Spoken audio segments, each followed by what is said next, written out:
Hello, everyone. I am going to mix up something very special for you today. I hope that you will enjoy it. Today, we're going to mix up a story, and it's a special kind of story. It's called historical fiction. And of course, fiction has to do with stories that are make believe. But if you have that word historical in front of it, it means that there could be some real facts involved. So, there are some main ingredients that we want to put into our story first. And the first thing that I'd like to add are my characters. Now, characters can be animals or birds or robots or people, but they are the things that make the action in the story. So let's just pour a little bit of character in here. Okay, I think that's enough of that right now. Another important ingredient is the plot. And the plot is the what of the story. It's what happens to those characters. So we're going to get a spoonful of plot in here. It might be a plot about a dog or a cat or a person. It might be a plot about Three Little Pigs or some other characters. But the plot is a must be. I'm liking that already. And without the character and the plot, we have to also have the setting. Now, the setting is the where. That is the who. This is the what. This is the where. The setting is where the story takes place. And sometimes the setting can change right in the middle of the story. So we're going to reach in and shake a little bit of setting in here. Setting could be underwater, up in the space, outer space. It could be in a park. Wow. Setting is very important. And I'm going to mix that up. It's already starting to take shape. But sometimes we need some added ingredients. For example, in some stories, there is the magic of the number 3.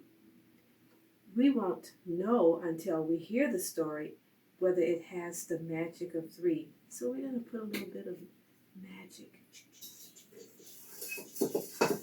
Not too much, just enough.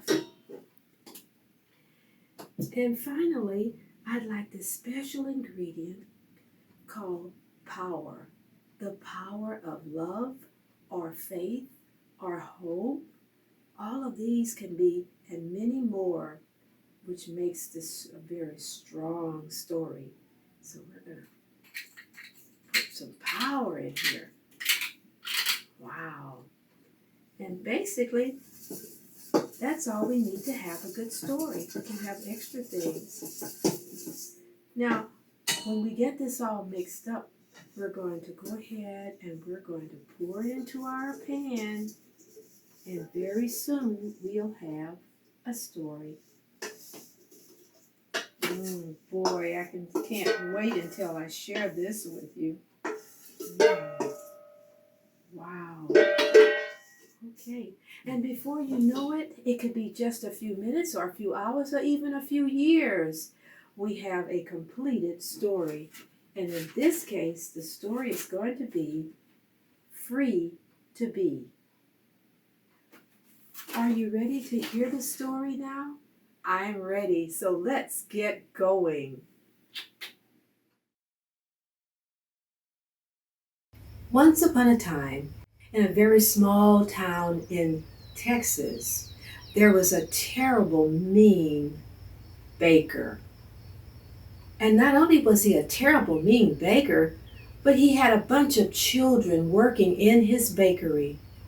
They had been separated from their families, and they had to stay there night and day, and all they could do was bake, stirring and mixing and baking from sunup till sundown. Sometimes when the baker would turn his head for a little bit, they would talk among themselves. I don't want to be here, and when I grow up, I want to be an astronaut. And another one would say, I want to be a teacher. And so on, they would talk about their dreams. to do what they wanted to do. But as soon as he walked back in, everybody started stirring and mixing as usual. One day, he heard a knock at the door.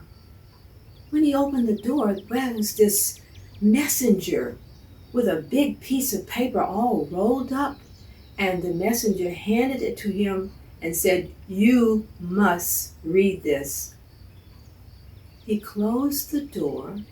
He walked back in and looked at the words on the paper. It said, "You must let these children go. They must be free to be whatever they want to be. You cannot do this. You must stop today." And he thought and thought for a long time, what he would be giving up.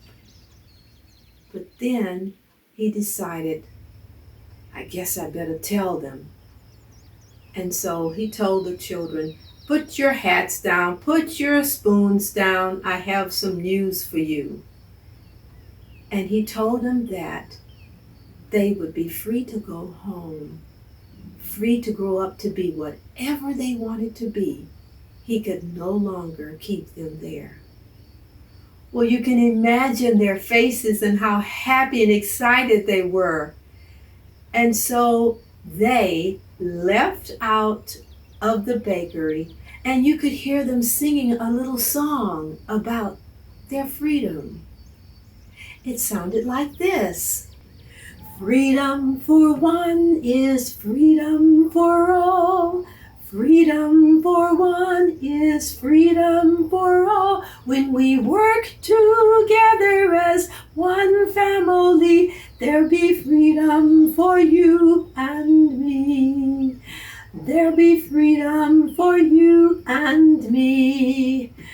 There'll be freedom for you and me. Freedom. Free to Be is a fictional story inspired by a very important event in United States history. On June 19, 1865, in Galveston, Texas, an order was given proclaiming freedom for millions of enslaved people. This order was made to enforce the Emancipation Proclamation issued by President Abraham Lincoln at the end of the Civil War. We remember this event each year on the 19th of June in a celebration known as Juneteenth. Visit these links for more information about this celebration.